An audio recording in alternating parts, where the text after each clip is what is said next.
vídeo com 3 informações boas para você, torcedor rubro-negro. Pois é, vou falar aqui sobre quem? Arrascaeta, De La Cruz e Pedro, atacante Pedro. Nós vamos trazer informações sobre esses 3 jogadores. Mas antes, gostaria de pedir para você se inscrever no canal, dar o like no vídeo, ativar a notificação, compartilhar o vídeo com os amigos, com as amigas, nos grupos de WhatsApp, com os familiares. Vamos fazer o canal ficar conhecido. Você tem um amigo, torcedor do Flamengo, que mora na Austrália, encaminha para ele. Ele mora no Japão, encaminha para ele, porque assim ele vai ficar sabendo, mesmo à distância, de tudo que está acontecendo no Mengão. E vai ficar sabendo também informações sobre Pedro, De La Cruz e Arrascaeta, que eu vou trazer agora. Pessoal, é o seguinte, vamos para as informações? Vamos lá. Arrascaeta, De La Cruz e Pedro. Vou começar com a dupla uruguaia. A dupla que foi a ausência no clássico contra o Fluminense. Muita gente questionando, falando que são jogadores de vidro, que isso não existe, começo de ano. Gente, vai acontecer e, inclusive, esses 2 jogadores, eles não vão ser ausências no jogo contra o Botafogo nessa quarta-feira. Mas outros jogadores, considerados titulares, serão ausências. Isso aí está certo. É o planejamento da comissão técnica do Flamengo. Felipe Luiz avisou na última entrevista coletiva, não vai matar ninguém no Campeonato Carioca e tá certo. Eu repito, você torcedor rubro-negro que ainda não entendeu, Campeonato Carioca é pré-temporada. Isso quer dizer que, para que forçar os jogadores em todos os jogos nesse início de calendário, nesse início de campeonato? Porque o que vale, na verdade não é nem o que vale, né? Vamos lá, o Flamengo vai passar para a próxima fase e aí vai ser campeão, campeão. E premiação, que é bom? Nada. Mas, diante disso, vamos aos fatos. Arrascaeta e De La Cruz treinaram ontem, segunda-feira, normalmente com os demais jogadores, e o técnico Felipe Luiz indicou que esses 2 voltam contra o Botafogo nessa quarta-feira. Porém, outros jogadores serão preservados. Vou dar um exemplo. O Felipe Luiz, inclusive, ele, entre aspas, completou o treino de ontem com 10 jogadores da categoria de base. 10. Veneu, o que isso quer dizer? Quer dizer que ele já está pensando em quem ele vai poupar no jogo dessa quarta-feira contra o Botafogo, e aí ele vai girar o elenco para o jogo de sábado contra o Vasco da Gama, que, para quem não sabe, mudou de horário, seria 4h30 da tarde, passou para 9h45 da noite. Então esses 2 jogadores estão de volta. Vocês que reclamaram, pois vão poder ver os 2 uruguaios em campo. Óbvio que com Arrascaeta e De La Cruz no meio de campo, tende a ser uma partida melhor do Flamengo. Estamos falando de 2 jogadores de altíssimo nível. Mas acho que nem se os 2 estivessem em campo contra o Fluminense, a partida seria melhor. Mas fica aí a informação para vocês, que eu considero muito boa para quem vai ao Maracanã, acompanhar esse Flamengo e Botafogo, jogo 9h30 da noite no Maracanã, repito. Vamos agora para o próximo assunto, que é sobre Pedro. O Pedro, gente, apurando ontem, conversando ontem com pessoas do Flamengo, aí dei uma sondada sobre o Pedro. Está muito bem na recuperação. Não é garantia, mas existe sim uma chance de o Pedro ficar à disposição na segunda quinzena de março, ali no finalzinho e no começo de abril. Então, de fato, ele está indo muito bem, não será surpresa se isso acontecer.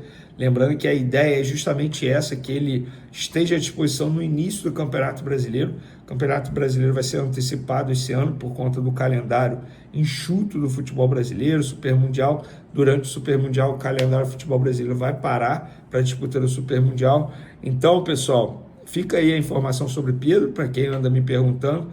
Ontem, conversando com pessoas do Flamengo, e me relataram que a recuperação está indo muito bem e que existe sim a chance de Pedro ficar à disposição na segunda quinzena de março, ali no fim do mês, e no comecinho de abril. Eu acho que seria um baita reforço caseiro para o Flamengo. Lembrando que recentemente o Felipe Luiz, em uma entrevista, falou que com Pedro à disposição ele vai ter que pensar numa forma do Pedro jogar. Ele não vai variar, pensar jogo, se vai... Não, ele garantiu que com o Pedro à disposição, ele precisa pensar uma maneira para o time render com o Pedro em campo. E eu acho que ele está certo, tá? Acho que ele está extremamente certo em relação a isso, porque é o Pedro, gente. Estamos falando do melhor centroavante do futebol sul-americano, pelo menos na minha concepção. Ó, anota na agenda aí, tá? A Conmebol divulgou a data do sorteio da fase de grupos da Libertadores. Vai ser no dia 17 de março, cai numa segunda-feira, tá bom? 17 de março a gente vai saber aí quais são os grupos da fase de grupo da Libertadores. Lembrando que dos times brasileiros já tem Botafogo, Palmeiras, Flamengo, Internacional, São Paulo e Fortaleza confirmados na fase de grupos. Corinthians e Bahia estão naquela fase de mata-mata, que é pré-Libertadores, que a gente chama, né, para vocês entenderem. Mas eu não gosto de falar pré-Libertadores porque essa fase mata-mata já é Libertadores. Então é a fase mata-mata que antecede a fase de grupos. Então fica aí a informação para vocês, anota na agenda aí, porque é um dia importante, é um dia que costuma ser badalado, inclusive, e também costuma ser lá no Paraguai, na sede da Conmebol.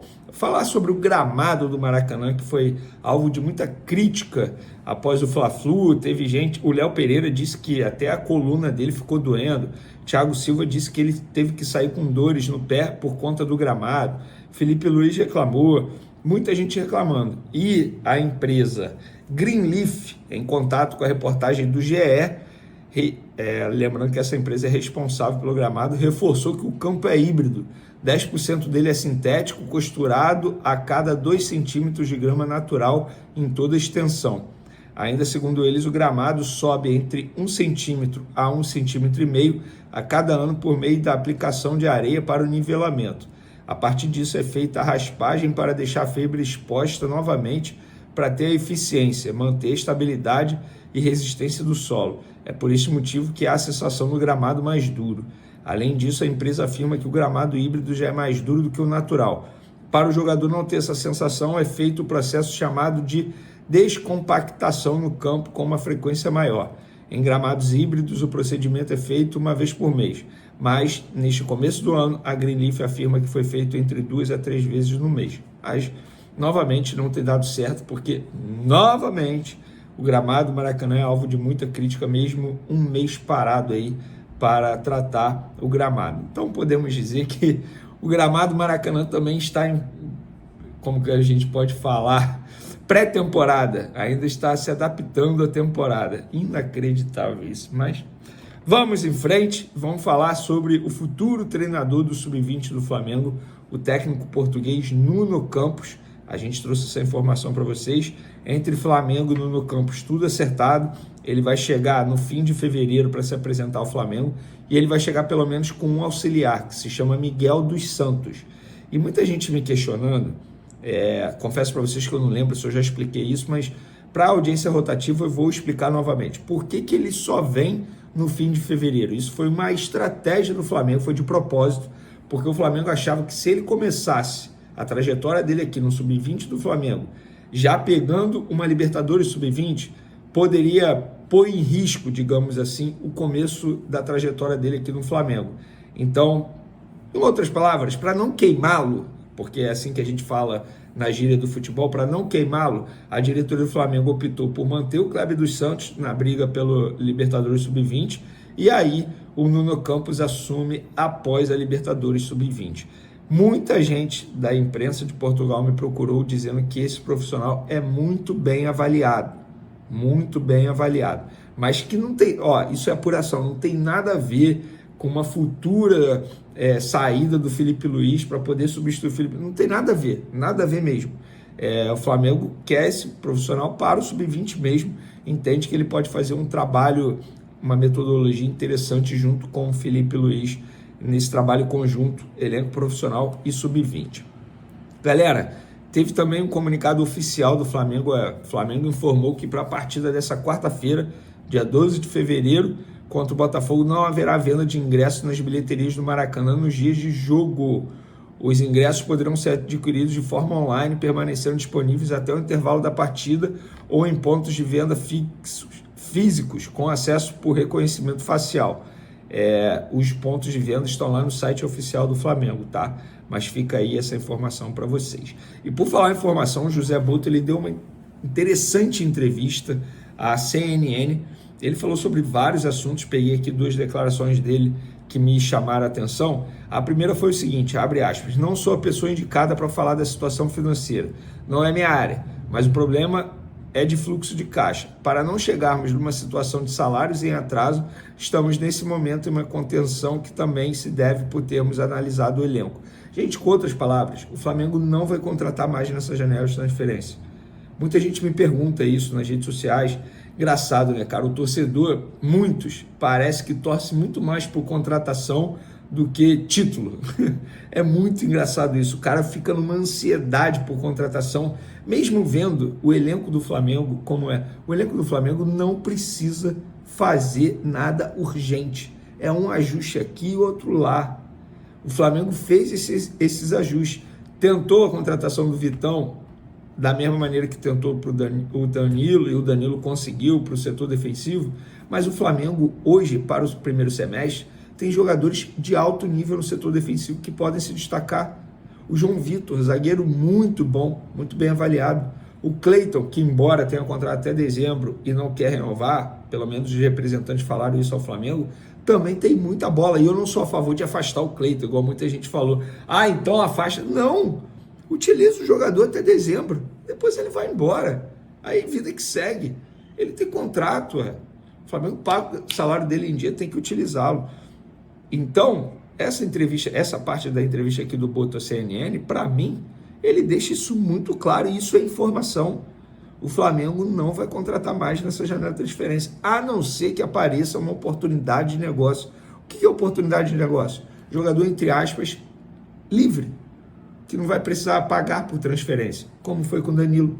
Ah, beleza, negociou salário, negociou luva, beleza, mas não pagou um alto valor para poder trazer esse jogador.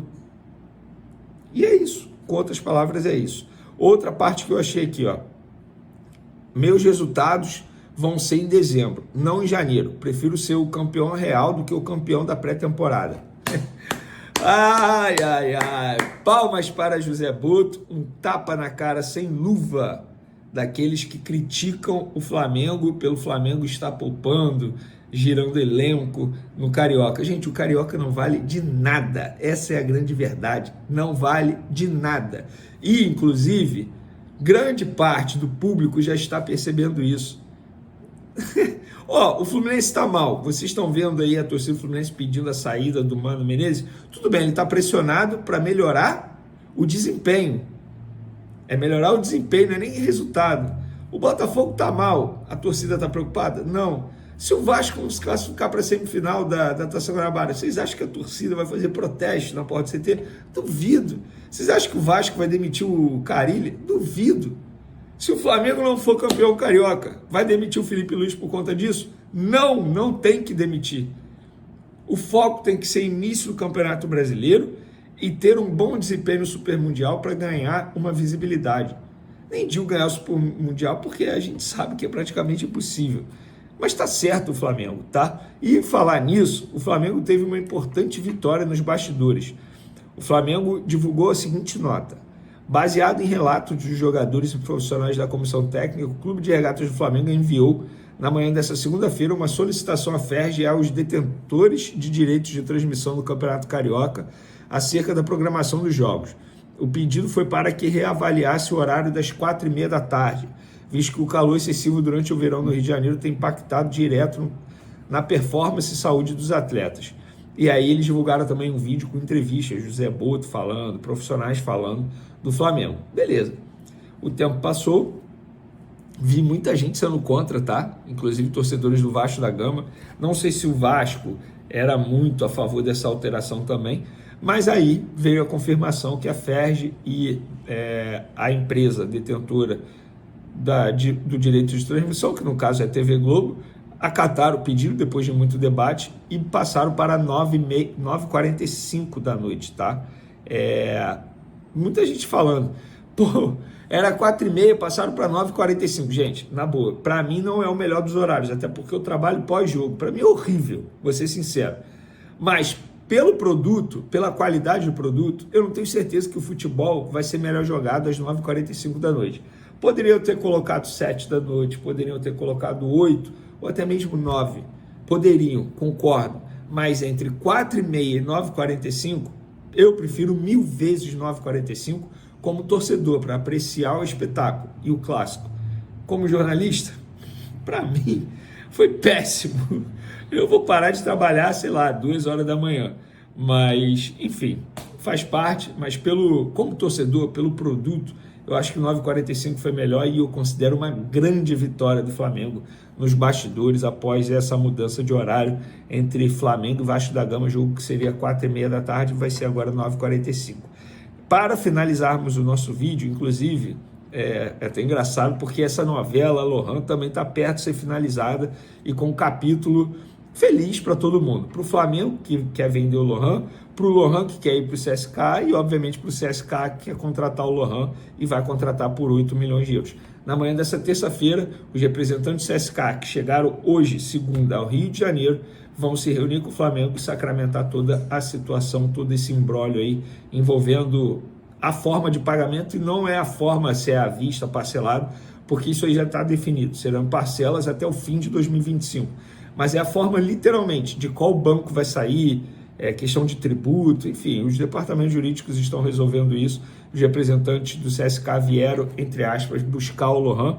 Eles primeiro fecharam a contratação do Alejandro, junto ao Red Bull Bragantino, lá em São Paulo, e agora chegaram ao Rio de Janeiro para comprar o Lohan junto ao Flamengo. Beleza, galera? Espero que vocês tenham gostado do vídeo. Uma ótima semana para todos vocês. Beijo, forte abraço. Fui! Fala, nação rubro-negra. Uma grande movimentação no mercado de transferências pegou os torcedores de surpresa. O Flamengo encaminhou a venda de Lohan para o CSKA da Rússia. O negócio foi fechado por 8 milhões de euros, cerca de 47 milhões de reais, e ainda rendeu uma bolada para o Madureira, que tinha parte dos direitos do jovem meia-atacante. Mas por que o Flamengo decidiu vender Lohan agora?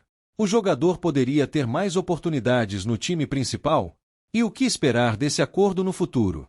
Vamos te contar todos os detalhes dessa negociação, então já deixa o like, se inscreve no canal e comenta aqui embaixo. O Flamengo fez certo em vender Lohan ou deveria ter segurado o jovem por mais tempo? Lohan, uma das grandes promessas da base do Flamengo, está de saída para o futebol europeu. O CSKA enviou dirigentes ao Rio de Janeiro nesta semana para negociar diretamente com o Mengão, e as conversas avançaram rápido. O clube russo comprou 80% dos direitos econômicos do jogador por 8 milhões de euros, cerca de 47,4 milhões de reais na cotação atual. O Flamengo manteve 20% dos direitos do atleta, o que significa que, se ele for vendido no futuro, o clube ainda pode lucrar. Além disso, o Madureira, clube que ajudou na formação de Lohan, também saiu ganhando nessa negociação. O Madureira, que detinha 30% dos direitos econômicos de Lohan, vai receber uma bolada com essa venda. O clube vai embolsar 2,4 milhões de euros, cerca de 14,3 milhões de reais. O presidente do Madureira, Elias Duba, confirmou que foi comunicado oficialmente pelo Flamengo sobre a transferência e celebrou o valor recebido. Essa não é a primeira vez que o Madureira lucra com jogadores que passaram pelo clube e depois se destacaram em grandes times do Brasil. Esse tipo de parceria tem sido muito vantajoso para equipes menores, que apostam na formação de jovens talentos para gerar receita. Mas afinal, por que o Flamengo decidiu vender Lohan agora? O jovem de 18 anos vinha sendo tratado como uma grande promessa, mas teve poucas oportunidades no time principal sob o comando de Felipe Luiz. A diretoria rubro-negra identificou que o jogador não estava conseguindo se desenvolver como esperado e optou por aceitar a proposta do CSKA. Essa decisão divide opiniões entre os torcedores. Enquanto alguns acham que o Flamengo poderia ter dado mais chances ao jovem, outros acreditam que a venda foi um bom negócio, já que o jogador não estava tendo tanto espaço no elenco. E você, o que acha dessa negociação? O Flamengo deveria ter segurado Lohan ou fez certo em vendê-lo agora? Com a venda de Lohan, o Flamengo continua sua estratégia de negociar jovens promessas por bons valores, mas mantendo um percentual para futuras transferências. Se Lohan se destacar na Rússia e for vendido para um grande clube europeu, o Mengão ainda pode faturar uma quantia significativa no futuro. Além disso, o Flamengo segue atento ao mercado e pode usar esse dinheiro para reforçar o elenco nas próximas janelas de transferência. Com o Super Mundial de Clubes se aproximando, a diretoria pode investir em nomes que cheguem para agregar qualidade ao time. E aí, nação, o que vocês acharam dessa venda? O Flamengo fez bem em negociar Lohan agora ou deveria ter apostado mais no jogador? Comenta aqui embaixo sua opinião. Não esquece de deixar o like, se inscrever no canal e ativar o sininho para não perder nenhuma novidade do Mengão. Aqui, você fica sempre por dentro de tudo sobre o maior do Brasil. Saudações rubro-negras e até a próxima!